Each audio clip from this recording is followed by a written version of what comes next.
नमस्कार दोस्तों। हाँ, मैं शुरू करता हूँ। नमस्कार दोस्तों, मेरा नाम नरेन है और मैं एक शराबी हूँ। ईश्वर की हाय असीम नरेश भाई। कृपा है। ईश्वर की असीम कृपा, आप लोगों की दुआ, इस सुंदर प्रोग्राम का साथ और स्पॉन्सर का मार्गदर्शन। आज के दिन शराब नहीं पिया है और एक अच्छा जीवन जीने का प्रयास कर रहा हूँ। और मैं होप एंड पाइनियर ग्रुप का बहुत बहुत आभारी हूँ कि जिन्होंने मुझे अपने अनुभव शेयर करने का मौका दिया। और टॉपिक इतना खूबसूरत है जो मेरे दिल के बहुत करीब है। जब मैं एल्कोहलिक एनोनिमस में आया था साथियों, यानी 22 जुलाई 2012 को, तो उस समय तक मेरे लिए सिर्फ मेरी इच्छा ही महत्वपूर्ण थी। ईश्वर की इच्छा मेरे लिए कोई मायने नहीं रखता था। या ईश्वर क्या होता है, मैं इस चीज को ज्यादा तवज्जो नहीं देता था। जब जरूरत होती थी तो मैं डर के मारे भगवान के आगे हाथ जोड़ लेता था और बोलता था कि भगवान अब की बार बचा दे। बाकी जैसे ही काम निकल जाता था तो फिर मैं ईश्वर को भूल जाता था। दिखावे के लिए रोज सुबह अगरबत्ती जरूर लगाता था घर में, जैसी परंपरा थी। तो बाकी ऐसा कुछ आध्यात्मिकता या भगवान को सौंपना, ये सारी चीजें मुझे समझ में नहीं आती। और जब हाउ इट वर्क्स पढ़ा गया तो लास्ट में वो 3 प्रासंगिक विचार पढ़े जाते हैं। तो उसमें कहा जाता है कि जो तीसरा विचार है कि केवल और केवल ही ईश्वर ही हमारी मदद कर सकता है अगर हम चाहें तो। वहां भी मुझे ये लगा कि देखो, हम शराबी कितने शक्तिशाली हैं कि हम बिना मदद नहीं करेंगे, ठीक है, ईश्वर भी हमारी मदद नहीं कर सकता। तो ये चीजें उस समय तो मुझे बड़ा घमंड दिलाती थी। आगे देखा, भगवान भी शराबी के आगे कमजोर है। जब तक शराबी बोलेगा नहीं कि मुझे मदद चाहिए, तब तक भगवान भी मदद नहीं करेगा। तो मैं बड़े घमंड में था यार। और भगवान नाम की चीज से मुझे बड़ी प्रॉब्लम थी। मेरी पहली मीटिंग हुई और मुझे कहा गया कि आज के दिन शराब नहीं पीना है, सुबह उठकर भगवान से प्रार्थना करनी है। तो भगवान को बोलना है कि हे भगवान, मुझे आज के दिन शराब से बचा। तो मुझे हंसी आई कि भगवान क्या करेगा यार इसमें। भगवान ने ही तो मेरी जिंदगी को नरक बनाया है। तो साथी जो वहां थे वो हंसे और मुस्कुराए। उन्होंने कहा कोई बात नहीं, भगवान सब ठीक करेगा। मैंने कहा भगवान कुछ नहीं करने वाला, जो भी कुछ करना है वो अपने को खुद को करना पड़ता है। वो कहता है कि कभी कोई ऐसा हुआ है तेरे साथ कि तेरी जेब में पीने के लिए पैसे ना हो। मैंने कहा हाँ, कई बार ऐसा हुआ है कि जेब में पीने के लिए पैसे नहीं होते थे। तो उस समय क्या करता था? मैंने कहा कुछ नहीं यार, जेब टटोलता था, ऊपर देखता था आसमान की तरफ और कहता था कि यार भगवान कहीं से जुगाड़ करवा। तो बोले तेरा जुगाड़ होता था कि नहीं होता था? मैंने कहा 100% होता था। तो उन्होंने कहा जब भगवान तेरा पीने का जुगाड़ है तो तेरी बंद भी करवा सकता है। तो मुझे थोड़ी हंसी भी आई और अच्छा भी लगा। मैंने कहा चलो यार, ये भी एक नाटक सही, एक टूल्स जो दे रहे हैं वो करते हैं। 23 जुलाई 2012 की सुबह जब मैं उठा तो उठते ही मैंने भगवान से कहा कि हे भगवान, मुझे आज के दिन शराब से बचे। मेरे सामने कोई फोटो नहीं थी, कोई मूर्ति नहीं थी, कोई मैंने अगरबत्ती दीपक नहीं लगाया। सिंपल चारपाई छोड़ने से पहले ही मैंने ये बात बोली। और यार अद्भुत चमत्कार हुआ। मुझे भगवान ने उस दिन शराब के पहले मुझसे बचा लिया। मेरा पहला दिन निकला, फिर उसी तरह दूसरा निकला। तीसरे दिन मैं फिर मीटिंग गया और फिर मुझे और नई नई बातें सीखने को, सुनने को मिलने लगी।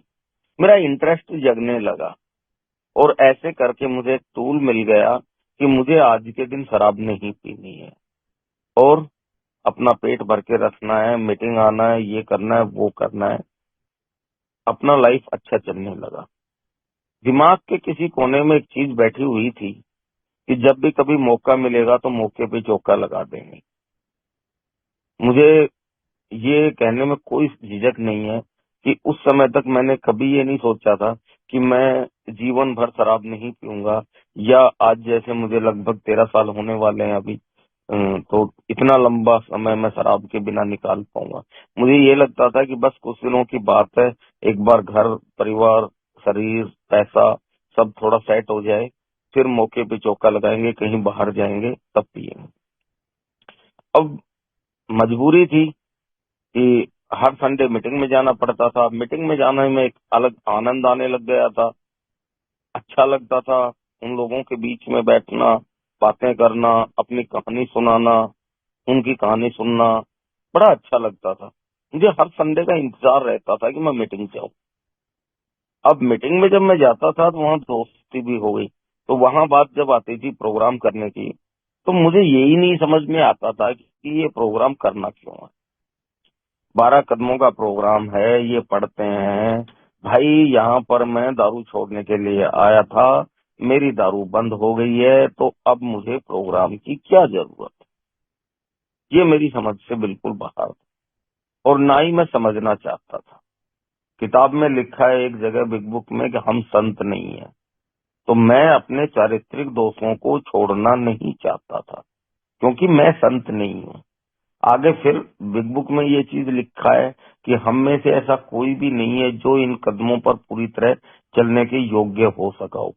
तो यार अभी तक जो कोई पूरी तरह चलने के योग्य नहीं हो सका है, तो तुम मेरे से क्यों उम्मीद करते हो कि मैं इन कदमों पर चलूं? मुझे नहीं चलना, मैं मस्त हूं अपना। लोग 12 कदम करते हैं, मैं पहले कदम का आधा हिस्सा करके खुश था कि मैं शराब के सामने शक्ति हूं। उसके आगे मुझे नहीं जाना। रोज जो नॉर्मली मैं प्रार्थनाएं कर रहा था वो चल रहा था, वो धीरे धीरे दिखावे के लिए लगा लो या एक पैटर्न, कहते हैं ना, संगत का असर आना शुरू हो जाता है। जिन लोगों के साथ मैं रह रहा था, मीटिंग्स में लगातार जाने से जिन नए ग्रुप में मेरी दोस्ती हुई, नए लोगों के विचारों का आदान प्रदान हुआ, तो उससे जीवन में एक बदलाव तो आ रहा था, लेकिन वो बदलाव बहुत छोटा था।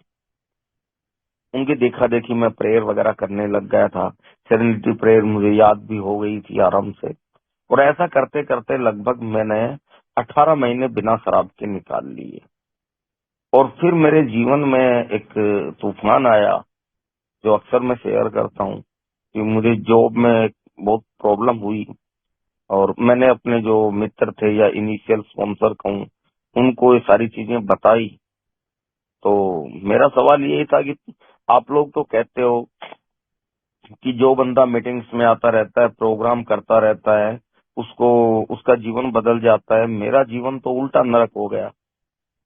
तो वो हंसे और कहा कि तूने प्रोग्राम को सीरियसली लिया कहाँ है, तूने सिर्फ आधे कदम पे काम किया है। तो मैंने कहा बाकी पे भी काम करवाओ मेरे को। तब जाकर मुझे पहली बार लगा कि मुझे ये प्रोग्राम करना पड़ेगा। और आज का जो प्रोग्राम है, सॉरी, टॉपिक है, वो हमारा तीसरा कदम है। तो अब जैसे ही मैंने उन परिस्थितियों में ये माना कि मैं पावरलेस हूं, मेरी समझ में नहीं आ रहा, यानी मेरा वो पहला कदम कंप्लीट हो गया। शराब की बात नहीं कर रहा हूँ, शराब तो पहले से बंद है। यानी मेरे जीवन की अस्त व्यस्तताओं को मैंने पहचाना, मैं उन्हें संभाल नहीं पा रहा हूँ। ये मेरा पहला कदम हुआ। मैंने अपने इनिशियल स्पॉन्सर को फोन किया, यानी मैंने ये स्वीकार किया कि मेरे से कोई बड़ी शक्ति ही मेरी जो ये सद्बुद्धि पुनर्स्थापित कर सकती है। यानी मेरी मदद इन परिस्थितियों में कोई वो कर सकता है जो मेरे से 2 कदम आगे चल रहा है। वो हायर पावर, उसे आप कोई भी नाम दे सकते हैं। शुरुआत में जैसा हम बताते हैं हायर पावर के बारे में मेंबर्स को, नए भाई को, कि भाई मीटिंग रूम में जो भी मेंबर होता है वो अपने से हायर पावर ही मानता हूं मैं तो, क्योंकि उसके अंदर से भगवान बोलता है। तो मैंने अपने स्पॉन्सर, इनिशियल स्पॉन्सर को ये बताया। यहाँ सेकंड स्टेप मेरा हुआ। थर्ड स्टेप की बात आई तो उन्होंने कहा कि घुटनों के बल जाके तू प्रार्थना कर। दैट टाइम फर्स्ट डे था वो मेरा, कि जब मैंने घुटनों के बल जाकर मैंने तीसरे कदम की प्रार्थना करना शुरू किया। अब उसमें भी बहुत सारा वाद विवाद हुआ मेरे साथ कि जो ऑफिस का काम था या एक्शन पार्ट था वो तो मुझे ही करना था। तो मैंने कहा कि ये तो मुझे करना है। तो मेरे स्पॉन्सर ने कहा कि ये सब तो भगवान पे छोड़ दे, भगवान अपने आप करवाएगा, भगवान अपने आप सद्बुद्धि देगा। अब मैं कुछ दिनों तक तो उनकी बात मानता रहा, लेकिन थोड़े समय के बाद ही मेरा ईगो फिर से खड़ा हुआ। और मैंने स्पॉन्सर को बोला यार ऐसे थोड़ी ना होता है कि सारी चीजें भगवान पे छोड़ दूंगा तो मैं क्या करूंगा फिर। और भगवान थोड़ी ना करने वाला है, मुझे लोगों से जाके मिलना है कि अपनी फाइल को आगे सरकाना है, आगे भेजना है, किसी को फोन करना है, किसी नेता से प्रेशर डलवाना है, ये काम तो मुझे ही करने होंगे, भगवान थोड़ी ना करेगा। तो उन्होंने कहा कि तू कर ले भाई, अगर भगवान नहीं कर सकता तो तू कर ले। ताकि मैंने अपना जितना दम था वो पूरा लगा दिया, और मैं उन परिस्थितियों से बिल्कुल भी बाहर नहीं निकल पाया। मैं बिल्कुल परेशान हो गया, टूट गया, रोने लगा। और एक दिन सच में मैंने भगवान के आगे प्रार्थना की, और भगवान से यही कहा कि हे भगवान, मेरे बस की बात नहीं है इन परिस्थितियों से निकलना, तुम जैसा उचित समझो वैसा मेरे साथ करो। तुम अगर चाहो तो इन परिस्थितियों से निकाल दो, और तुम्हें यही लग रहा है कि भाई मैं यहीं लटकता रहूं, यहीं पिसता रहूं, और इसी में मेरी बेहतरी है, तो अब आज के बाद मैं आपसे शिकायत नहीं करूंगा। भाइयों, वो एक चमत्कार था कि प्रार्थना के लगभग 45 मिनट बाद ही मेरे पास फोन आ गया कि आपका ये प्रॉब्लम सॉल्व हो गया है। ये पहला एक वाक्य था मेरे साथ, जो अपनी इच्छा ईश्वर को सौंप देने से मेरा जीवन बदल गया। अब यार, आज का जो टॉपिक कहता है कि ये मेरे लिए भी आसान नहीं था।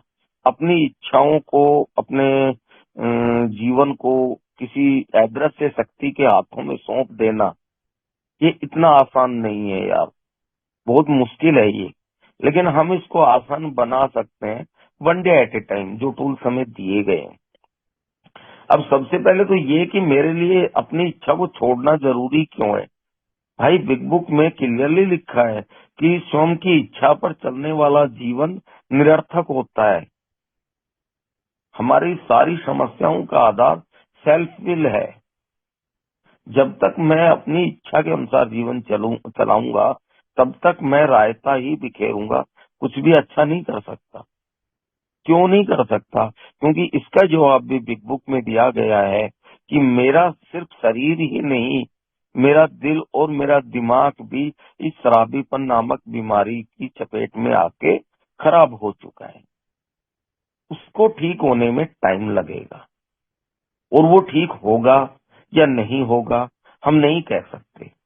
लेकिन हमें आज के दिन तो काम चलाना है। तो उस आज के दिन को काम चलाने के लिए मुझे एक उचित मार्गदर्शन चाहिए होता है, वो मुझे ईश्वरीय कृपा से मिलता है। अब ये हर धर्म में अलग अलग तरीके बताए गए हैं।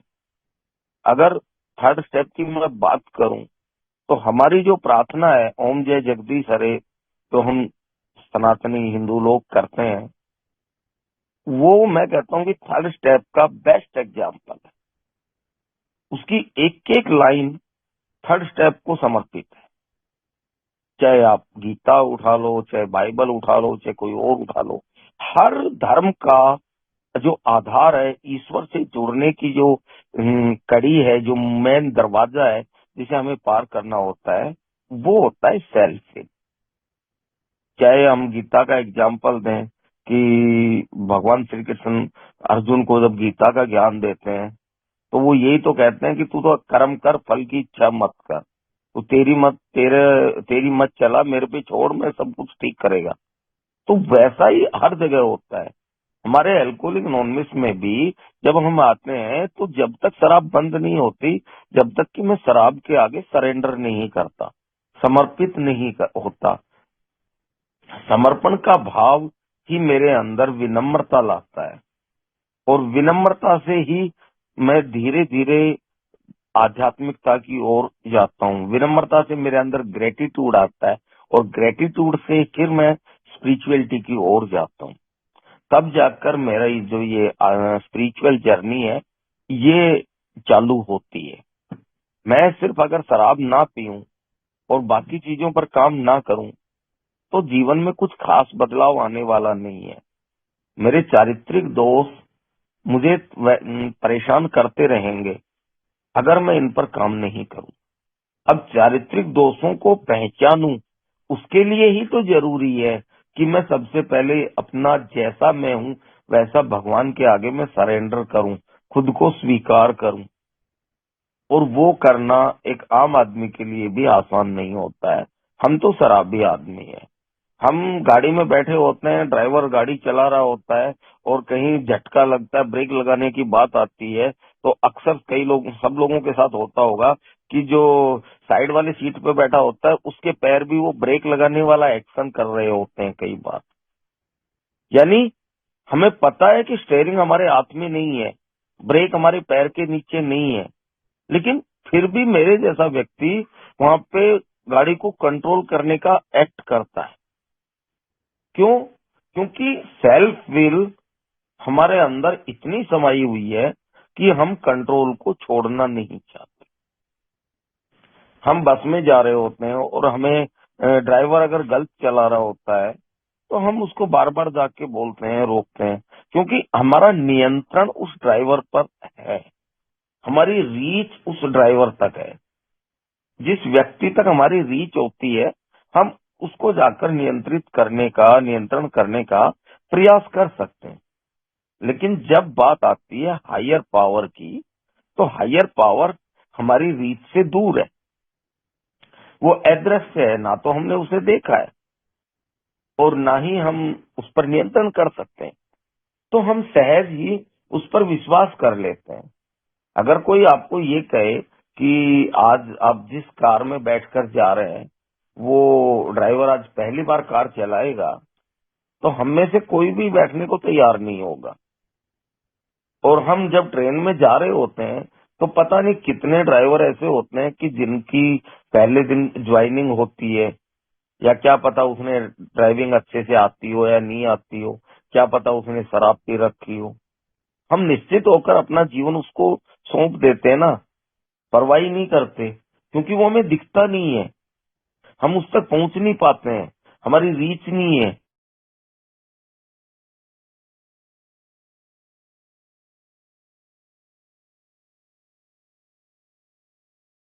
कर हम अपना जीवन उसको सौंप देते हैं सीट के ऊपर।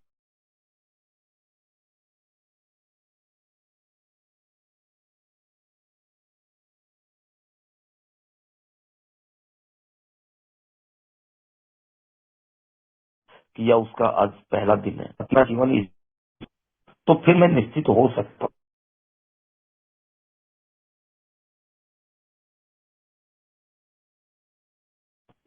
विजडम है, वो दुनिया को चलाने वाला है। मेरा जीवन तो एक छोटा सा जीवन है उसके सामने, उसकी क्या बिसात है, मेरे जीवन की क्या बिसात है उसके सामने। तो ये जो सेल्फ विल है, इसको छोड़ना आसानी तो नहीं होता, बहुत दिक्कत होता है, कोई नहीं छोड़ना चाहता। लेकिन जब तक मैं इसे छोड़ूंगा नहीं,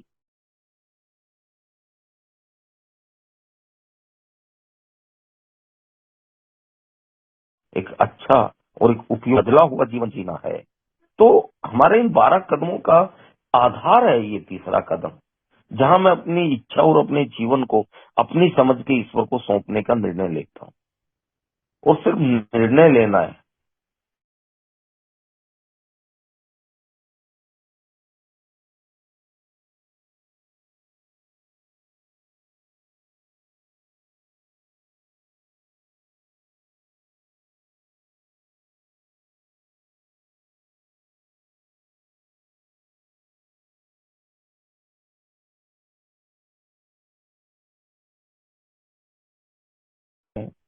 तो एक ही सवाल उठता है कि आपका नजरिया।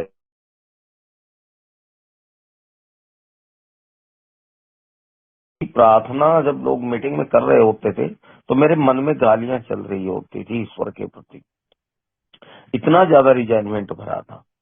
तो मेरे जो स्पॉन्सर थे उस समय, उन्होंने कहा fake it to make it, कि तुझे कोई मतलब नहीं है कि तेरे अंदर क्या चल रहा है, होठों से प्रार्थना करता रहे, शब्दों को दोहराता रहे। तो fake it to make it हमारा एक दूसरा स्लोगन है, काम करता है कि अगर तुम्हें अच्छा लग रहा है कि बुरा लग रहा है, लेकिन जो हमें मिला है वो आपको चाहिए। क्योंकि हाउ इट वर्क्स में हम पढ़ते हैं कि अगर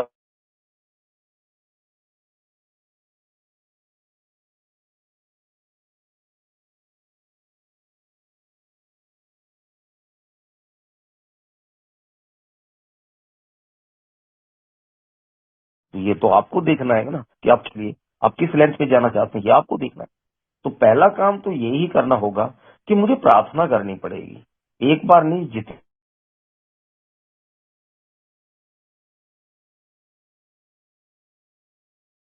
दूसरा, मुझे अपने जो नए मित्र बने, एल्कोहलिक एनोनिमस के मित्र बने हैं, इनके साथ मुझे जुड़े रहना है। यहाँ से मुझे पॉजिटिव एनर्जी मिलती है, सकारात्मक ऊर्जा मिलती है, सकारात्मक लोग बात करते हैं। अपनी प्रॉब्लम मैं इन लोगों के साथ शेयर कर सकता हूँ, अपनी खुशियां मैं इन लोगों के साथ शेयर कर सकता हूँ। बाकी लोगों के साथ मैं उतना कंफर्टेबल नहीं हूँ, या कहूँ कि मैं बिल्कुल भी कंफर्टेबल नहीं हूँ। तो अगर मैं इस ग्रुप के टच में रहूंगा, रोज मीटिंग करूंगा, तो कोई ना कोई भाई अपनी शेयरिंग के माध्यम से मुझे अपने एक आईना दिखा देगा, कि जो मुझे ये पता चलेगा कि अपनी इच्छा ईश्वर को सौंप देने से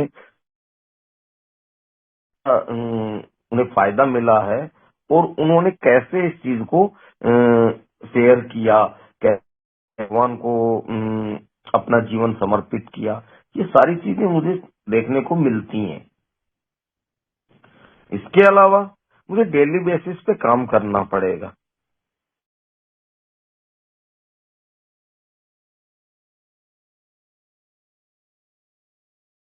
कि भाई आज के दिन में किन किन करूं, तभी तो मैं ईश्वर के करीब हो पाऊंगा। मैं जितना ईश्वर के करीब जाऊंगा, उतना मेरी सेल्फिल है वो दूर चली जाएगी। इसलिए क्या है, मुझे सबसे पहले तो आप लोगों के जरिए ये विश्वास तो हो ही गया था ना, कि मेरी शराब बंद हो सकती है। मेरी आवाज आ रही है ना? आ रही बीच बीच में थोड़ा सा डिस्टर्बेंस आ रहा है। ठीक है, हाँ अभी आ हाँ, रही थोड़ा मुझे भी लग रहा है। तो सबसे पहले तो जैसा मैंने बताया कि पहले दिन आप लोगों ने मुझे प्रार्थना के बारे में बताया, प्रार्थना की तो प्रार्थना करने से एक दिन मेरा बिना शराब के निकला, तो मुझे विश्वास आया कि यार ये प्रोग्राम काम कर सकता है अगर मैं चाहूं तो मैंने अपनी प्रार्थनाओं की संख्या बढ़ाई। मैंने आप लोगों के साथ मुलाकातें यानी मीटिंग्स जारी रखी, आप लोगों के साथ फोन पे मैं कंटिन्यूअसली टच में रहा। जो मैं महसूस करता था वो मैं आप लोगों के साथ शेयर करता था। तो वहां से मुझे हर वक्त एक ही जवाब मिलता था, कोई बात नहीं यार, ईश्वर सब अच्छा करेगा। मुझे बड़ा चिढ़ भी होती थी उस समय इन चीजों को लेकर, लेकिन धीरे धीरे वो चीजें आदत में शुमार होती चली गई। फिर मुझे एक चीज समझ में आई कि मुझे झगड़ना नहीं है यार, मुझे संघर्ष नहीं करना है। अभी कुछ दिन पहले भी हम पढ़ रहे थे, उसमें था कि हमने हर चीज से लड़ना बंद कर दिया है, यहाँ तक कि शराब से भी, कि जब शराब से मैंने लड़ना बंद कर दिया तो मेरी शराब बंद हो गई। वैसे ही जीवन की इन समस्याओं से अगर मैं लड़ना बंद कर दूं, और सारी की सारी समस्याएं जैसी हैं उसी रूप में मैं ईश्वर के आगे रखूं, तो ईश्वर जरूर मुझे उन्हें सुलझाने के लिए कोई ना कोई उपाय बताएगा। तो मैंने अपनी इच्छाओं को बदलना शुरू कर दिया धीरे धीरे, कि जो जैसा है उसे उसी रूप में स्वीकार कर लो। एक्सेप्टेंस जो मुझे शुरुआत में मैं सोचता था कि यार आज तो, अभी जब आज अपनी मीटिंग की बात चल रही है, तो मैं मीटिंग में सब मेरा मौसम खराब है, यहाँ पे वाईफाई मेरा खराब हो गया है, और लाइट भी नहीं आ रही, मतलब सब कुछ अस्त व्यस्त है। एक बार तो मुझे लगा कि यार आज की मैं मैसेज डाल देता हूँ, मीटिंग नहीं करेंगे आज की, कैंसिल कर देता हूँ, डिस्टर्ब होगा। फिर मैंने सोचा कि जो प्रभु की इच्छा होगी वही होगा, और by the grace of God अभी तक अच्छा चल रहा है। ये एक चमत्कार नहीं तो और क्या है साथियों।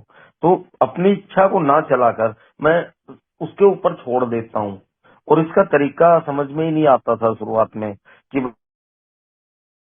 मेरी इच्छा क्या है, ईश्वर की इच्छा क्या है। तो मुझे एक बड़े आसान शब्दों में बताया गया था कि जो काम हो जाए, जो घटना घट जाए, वो ईश्वरीय इच्छा है, और जो काम नहीं, तो सिंपल सी बातें समझ में आने लगी। जो कुछ हो गया वो चलो भगवान की यही इच्छा थी यार। अब कई लोगों को बड़ा अजीब लगता है, लेकिन मैं जब देखता हूँ अभी कहीं किसी की डेथ हो जाती है, तो बड़े बड़े नास्तिक लोग भी, जो एग्नोस्टिक भी, वहां भी हर प्रकार के लोग होते हैं। वहां वो स्वीकार कर चुके होते हैं कि अब इस चीज को नहीं बदला जा सकता, जो व्यक्ति मर गया है वो वापस नहीं आएगा। तो सब बड़े धार्मिकता में, आध्यात्मिकता में बोलते हैं, भैया भगवान की इच्छा को कोई नहीं बदल सकता, उसकी इच्छा ऐसे वैसे। तो अरे तुम लोग तो अंतिम चरण में जाके मानते हैं, सामान्य लोग। हम लोग सौभाग्यशाली हैं कि पहले चरण में ही हमें ये चीज समझ में आ जाती है कि होगा वही जो राम रची राखा। जो ईश्वरीय इच्छा है वही होगी। तो तू क्यों भाई अपनी इच्छा चला के परेशान हो रहा है?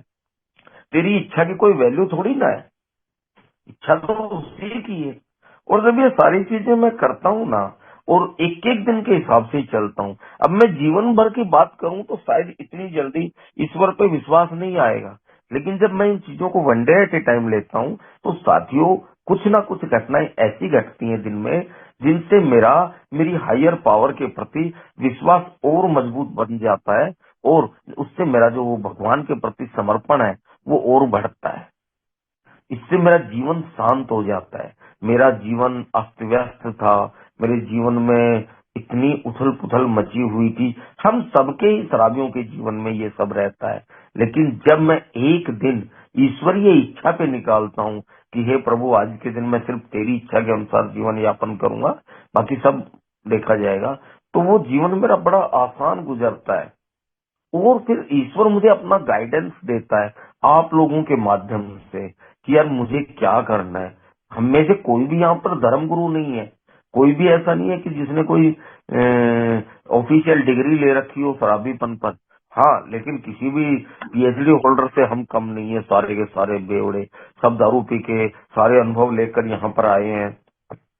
तो अब ईश्वर तो हम लोगों के बीच में कहाँ से आएगा, वो आप लोगों के माध्यम से ही यहाँ प्रकट होता है, और मुझे अपना मार्गदर्शन आप लोगों के माध्यम से मिलता है। तो अगर मुझे मेरी इच्छा और उसकी इच्छा को समझना है तो मुझे वो मार्गदर्शन चाहिए जो मुझे इन मीटिंग्स में मिलता है। और यही तो मेरे जीवन का लक्ष्य है यार, कि लास्ट में क्या कहा गया है कि इन कदमों के परिणाम स्वरूप जो आध्यात्मिक जागृति, वो आध्यात्मिक जागृति कहाँ से आएगी जब मैं स्टेप टू स्टेप करता हुआ चलूंगा आगे। मैं सिर्फ शराब ना पीऊं और 12वें कदम के अनुसार मैं लोगों को मैसेज पास ऑन करूं, तो क्या मेरे जीवन में आध्यात्मिक प्रगति होगी मेरी? बिल्कुल नहीं होगी। वो कहते ना सीढ़ी दर सीढ़ी ही आदमी ऊपर चढ़ सकता है। अगर एक से सीधा 12वें पे छलांग लगाऊंगा तो कहीं ना कहीं मैं गिरूंगा, अपने हाथ पैर दांत सब तुड़वा बैठूंगा। तो मेरे लिए ये बहुत जरूरी हो जाता है कि मैं यार one day at A time in चीजों को फॉलो करूं। हमारी प्रार्थनाएं कितनी सुंदर प्रार्थनाएं दी गई है जो थर्ड स्टेप की है, वो प्रार्थना मैं रोज करता हूँ, सुबह और शाम दोनों वक्त करता हूँ। उस प्रार्थना से मुझे बड़ी शक्ति मिलती है कि हे प्रभु मैं अपने जीवन को अपने जीवन और इच्छा को तेरे चरणों में अर्पित करता हूँ। तू अपनी अच्छा अनुसार मेरा निर्माण कर, तुझसे मेरे से जो करवाना है तू करवा, मेरे सर कोई वो नहीं है। हम वो कहते हैं ना, वो मालिक है हम उसके नौकर है, वो पिता है हम उसके बेटे हैं। तो एक पिता अपने आप गाइडेंस देता है अपने बच्चों को कि तुम्हें क्या करना है क्या नहीं करना है, लेकिन जब कोई बच्चा अपने पिता की अवहेलना करता है तो फिर हम देखते हैं ना कि पिता उसे लात मार के निकाल भी देता है। तो अगर मैं अपनी चलाऊंगा और ईश्वरीय इच्छा का अनादर करूंगा तो फिर मेरे जीवन में बदलाव नहीं आएगा, फिर मुझे वो कॉन्सिक्वेंसेज हैं वो भुगतने ही पड़ेंगे। और ये जरूरी नहीं है कि आप आस्ते हो तो ये सारी चीजें करो यार, एक बहुत इंपॉर्टेंट चीज हो जाती है। हम तो नास्तिक भी हैं, एग्नोस्टिक भी हैं, हर प्रकार के लोग होते हैं। तो यहाँ पर हम जब भी बात करते हैं, हायर पावर की बात करते हैं, भगवान की बात करते हैं, तो उसका मतलब ये नहीं है कि हम किसी पर्टिकुलर भगवान की बात कर रहे हैं। वो आपकी मर्जी पे डिपेंड करता है कि आप किसको भगवान माने। मैंने शुरुआती कुछ सालों में अपने मीटिंग रूम को ही अपना भगवान मानना था, मैंने मीटिंग रूम को ही अपना भगवान माना था। आज भी मैं मीटिंग रूम में जाता हूँ तो मैं मीटिंग रूम के गेट को प्रणाम करके फिर अंदर घुसता हूँ, क्योंकि मैं इतने देवी देवताओं भगवानों के चक्कर में पहले फंस चुका था कि मुझे समझ में नहीं आ रहा था कि कैसे काम चलेगा, कौन से भगवान को मानूं। इसको मानूंगा तो वो नाराज हो जाएगा और उसको मानूंगा तो वो नाराज हो जाएगा। तो मैंने मीटिंग रूम को ही अपना वो मान लिया, तो जीवन बहुत आसान हो गया साथियों। और सबसे बड़ी बात तो यह है कि भगवान मेरे जीवन को तब भी संभाल रहा था जब मैं एल्कोहलिक एनोनिमस में नहीं आया था। सिर्फ मेरा अहम था, ईगो था, जो मुझे उस ईश्वरीय कृपा को देखने नहीं देता था।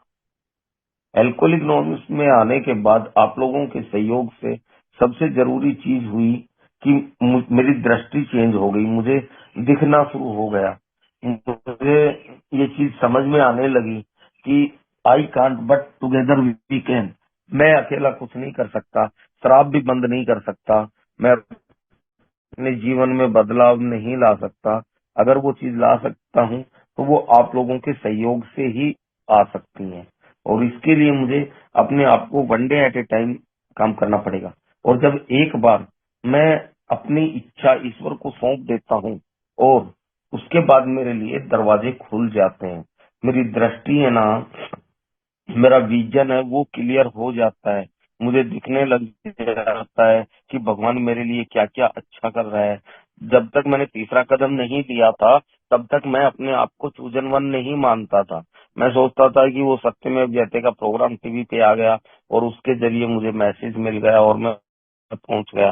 लेकिन जब तीसरा कदम लिया और फिर मुझे पता चलने लगा कि डेली इन्वेंट्री में कि भाई मुझे अपना वो लेखा जोखा भी बनाना है आगे जाके, और ये देखना है कि आज के दिन मेरे साथ क्या क्या अच्छा हुआ। तो फिर मुझे पता चलने लगा कि यार मैं कितना सौभाग्यशाली हूँ, भगवान ने मेरे साथ कितना अच्छा किया है, भगवान मेरे को कितना संभाल रहे हैं। तो आज मैं फिर क्यों अपनी चलाऊं। हम प्रार्थना के अंत में भी बोलते हैं ना कि thy will be done not mine, कि हे प्रभु तेरी इच्छा चले मेरी नहीं। तो बहुत आसान हो जाता है, जीवन को आसान बनाना इतना कठिन नहीं है, मैं ये कहूंगा बहुत आसान है। सिर्फ जो आपकी मर्जी है उसको हायर पावर को सौंप दो। मैं आज भी कहीं जा रहा होता हूँ, कोई मेरा काम जो भी कुछ चाहिए होता है, मैं सिंपली भगवान से बोल देता हूँ कि भगवान यार देख मेरी तो इच्छा ये है, बाकी तुम्हारी मर्जी है, जो तुम करोगे वो मुझे मंजूर है। पहले मैं भगवान को लालच देता था कि भगवान तू मेरा ये काम करा दे, मैं तुझे 11 रुपए का प्रसाद चढ़ाऊंगा, तेरे को नारियल चढ़ाऊंगा, तेरा ये करूंगा। आज मेरा जो भगवान बन गया है, जो मेरा हायर पावर दोस्त बन गया है, मैं उसके साथ ऐसे बात करता हूँ कि जैसे आप लोगों के साथ बात कर रहा हूँ। और ये बदलाव एक दिन में नहीं आया है, लेकिन ये एक एक दिन के हिसाब से ही आया है, और आप लोगों के जरिए आया है। आज यार इतना अच्छा लगता है। अभी मेरे लाइफ में थोड़ा क्राइसिस चल रहा था, कुछ केसेस वगैरह चल रहे थे पुराने फैमिली कोर्ट में। तो मैं बड़ा परेशान था यार, मैं क्या करूं कैसे करूं। मैंने पूरा जोर लगा दिया, कुछ भी नहीं हो पा रहा था। लास्ट में वही है सरेंडर। भाई आखिर ये चीजें आज 13 साल बाद भी मैं ये कहूंगा कि इतना आसान नहीं है यार, कि पहले सेकंड में मैं अपनी जो इच्छा है ईश्वर को दे दूं। नहीं हो पाता है, आज भी नहीं हो पाता है, कई जगहों पे नहीं हो पाता है। लेकिन अब अच्छी चीज ये है कि जैसे ही मुझे ये पता चलता है कि अब ये परिस्थितियां मेरे हाथ से निकल रही हैं, मैं तुरंत उसको ईश्वर को सौंप देता हूँ। कोशिश करता हूँ कि उससे पहले ईश्वर को सौंप दूं, लेकिन सौंप देता हूँ अब। और जब सौंप देता हूँ तो ईश्वर फिर कोई ना कोई मुझे उसका समाधान भी दे देता है। तो जीवन में बदलाव महज शराब छोड़ देने मात्र से नहीं आया है साथियों। मेरे जीवन में बदलाव आया है कि जब मैंने अपना जीवन और अपनी इच्छा अपनी समझ के उस ईश्वर को सौंपने का निर्णय किया, और वहां से जो मुझे सद्बुद्धि मिली उसके अनुसार मैंने एक एक दिन के हिसाब से अपना जीवन जो जीना शुरू किया, उससे मेरे जीवन में बदलाव आए। उसके बाद मैंने अपना जो दूसरा स्पॉन्सर लिया और फिर जो कदमों पर काम किया, तो उससे तो खैर पूरी लाइफ ही मेरी 360 डिग्री घूम गई। लेकिन मैं अपने जो इनिशियल स्पॉन्सर हैं मेरे, मैं उनका भी आज बहुत आभार प्रकट करता हूँ, ग्रेटिट्यूड पे करता हूँ कि जिन्होंने मुझे थर्ड स्टेप बहुत अच्छे से करवाया, बहुत प्यार से समझाया इस चीज को कि कैसे मैं अपनी इच्छा और जीवन को ईश्वर को सौंप सकता हूँ। बस एक ही बात कहना चाहूंगा भाइयों कि हमेशा याद रखें कि जो हो गया वो भगवान की इच्छा थी, और जो नहीं हुआ वो मेरी इच्छा थी। अब जो नहीं हुआ उसके लिए काहे का रिग्रेट, काहे का रोना, काहे का धोना, क्यों परेशान होना। जो हो गया मैं उसे स्वीकार कर लेता हूँ और भगवान को धन्यवाद देता हूँ हर परिस्थिति के लिए जो आज मेरे साथ हो रही है। अगर मैं कहीं जा रहा हूँ, कोई पैर में कांटा लग गया, तो भी मैं ईश्वर को धन्यवाद देता हूँ कि भगवान धन्यवाद, तूने यार बचा लिया, थोड़ा ही कांटा चुका। क्योंकि अगर वो कांटा गहरा लग जाता तो मैं क्या कर लेता। एक वाक्य है यार, सुबह सुबह अभी कुछ पहले की बात है, मैं ड्यूटी पे जाने के लिए बाइक निकाल रहा था, इनफील्ड बाइक। पता नहीं मैं क्या कुछ जैसे बाइक को स्टैंड हटाया और वापस रख दिया ऐसे ही कुछ करके, तो वो बाइक पूरी की पूरी मेरे पैर पे रखी गई, मतलब जूते पर। और जूता बिल्कुल नया था, जूता फट गया। सेकंड के 100वें हिस्से में तो मुझे ये लगा कि यार ओफो, नया जूता खराब हो गया। लेकिन उससे भी तेजी से अगला थॉट ये आया कि हे भगवान तेरा लाख लाख शुक्रिया कि जूता ही खराब हुआ। अगर ये मेरे अंगूठे पर रखा जाता तो मेरा पैर में चोट लग सकती थी, मुझे कई दिनों तक दर्द में रहना पड़ सकता था। तो ये एक एग्जाम्पल था कि हर परिस्थिति में आज मैं स्वीकार कर लेता हूँ ईश्वरीय इच्छा को। तो बस आज के लिए शायद मेरे लिए यही ईश्वरीय इच्छा थी कि तमाम बातों के बावजूद मैं आज यहाँ पे मीटिंग में शेयर कर पाऊँ। तो जितना मैं शेयर कर पाया, मैं आभारी हूँ आप सबका। आप लोगों ने खराब नेटवर्क के बावजूद भी मुझे सुना, तो थैंक यू सुगत भाई, आपने मुझे बोलने का मौका दिया। और थैंक यू साथियों, आप सबने मुझे सुना। कृपया ध्यान दें। कृपया ध्यान दें। कृपया ध्यान दें। अगर किसी भाई या बहन को शराब के मामले में समस्या हो या शराब छोड़ना हो तो कृपया संपर्क करें GSO इंडिया, मतलब ये वेबसाइट पर संपर्क करें www.agsoindia.org और अपने आसपास AA मीटिंग ढूंढने के लिए यह वेबसाइट पर जाएं www.aa.org/findaa। धन्यवाद।